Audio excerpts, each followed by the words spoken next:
and the second tryout for Team Tripspire. So, big encouragement for Team Tripspire. Let's hope it works this time.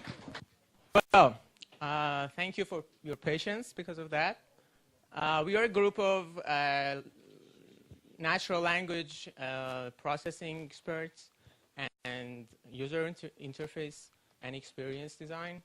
And we are using our expertise towards understanding what you want to get to go to a trip and understand what's already on the web for you to going to a trip and give you best offers.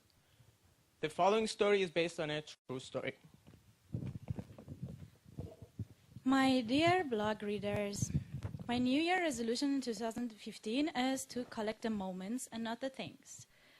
And I want to make my trips more unforgettable. I wish my first trip this year would come finally very soon. So maybe it's somewhere in spring, early spring. Well, Avi was so enthusiastic about Vienna. Actually, it's a very good idea. I've never been to Vienna before. But Vienna is a little expensive. I don't know where I'm going to stay a bit. Maybe it will be possible. I need to search some stuff. I've heard in Vienna there would be there everywhere the classical music.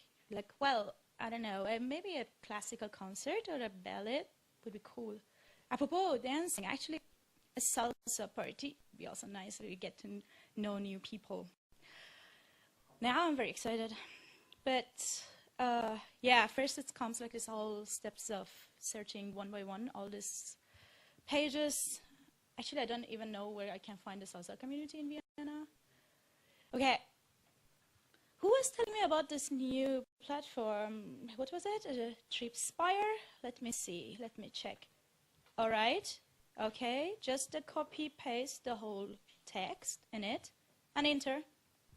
Wow. Really?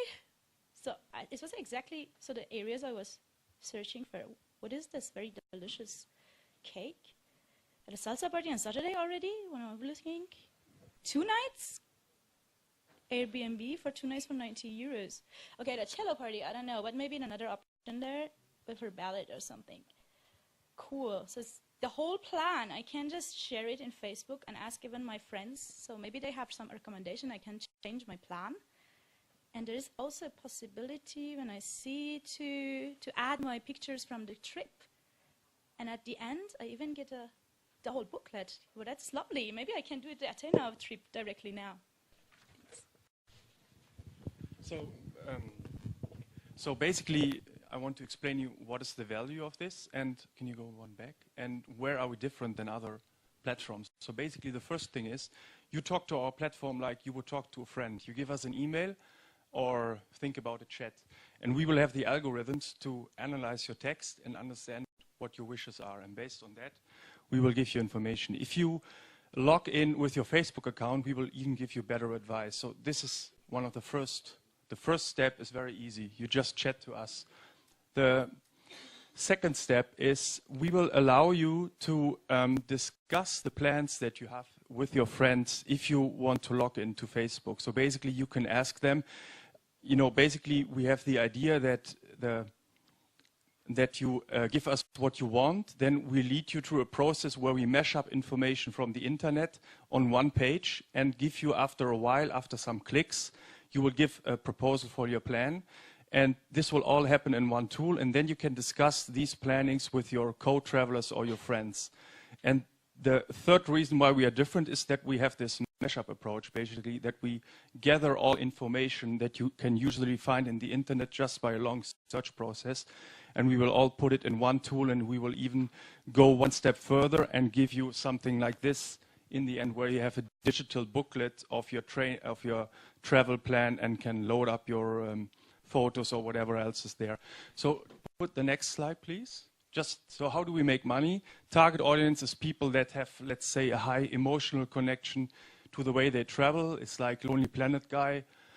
It will be free for end customers, and we definitely want to make money out of clicks, costs per lead. So we'll bring it, for example, to booking.com. We could offer the service to platforms like Internations or whatever communities out there that needs to organize travel. And you could also reuse the approach for other buying stuff like buying a car. It's more a generic approach with interesting technologies. Okay.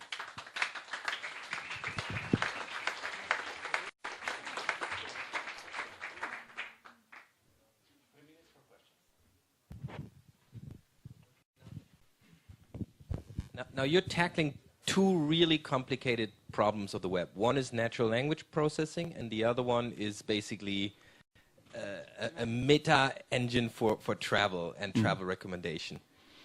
Why don't you focus on one, and which one would you focus on? Well, I think we started with the understanding of semantics. So basically, we would focus on that. That would be the entry point. Basically, you just tell us what you want in a sort of an email, and we analyze what you want and then give you suggestions. But to make a complete experience out of it, to lead you to the decision process, it will be more complicated. That's why the mashup ideas would belong to the whole process. But I understand the point. It's both not things you're going to develop in a week. Yes. Yeah, basically it's one problem. I mean, from technology side, it's just one. You analyze a text, whether it's offers on the internet or your text, and match these two together in a technological, I mean, algorithmic level. So basically, there's one problem, but from a user side, it's two different problems. So And I think the second problem was way more important than the first problem. Telling the machine what I exactly plan to do or what I want to do can be done in another way. You can just structure the information, ask me how long I'm going to stay there, if I already got fixed plans or not, or whatever. So the language processing and understanding part is not that important. And the other part, I mean, it all comes down to the algorithm giving me exactly the offers I need. If I Google Vienna and events and what can I do and where can I stay, I get abundant information. But I mean, it all comes down to the algorithm. yeah, of course. But the thing is, we are targeting resources which are reliable. So you don't go anywhere on the web like Google. Like, it doesn't matter who is it and where is it. Where do you get your content from? I mean, you mean, rely on other platforms as well. Excuse me? You rely on other platforms. Of course, well. like I don't go all around the web and search for stuff, but I know some stuff already, which is related to my topic, because I'm focused on one topic, and I'm going to be an expert on it. I mean, my system is going to be expert on understanding the travel plans, because there are not that much of keywords and that much of things in it. And also my resources, which are online resources related to web, I mean, related to travel, which is not that much of a broad, and it's like a technological decision, actually. Have you checked how much better are you compared to Google? The Google To enter the same query into Google, how Google bad is the result on the Google? keywords, but we know we have a semantic. We know the semantic of the text. Thank you. This was Team Tripspire.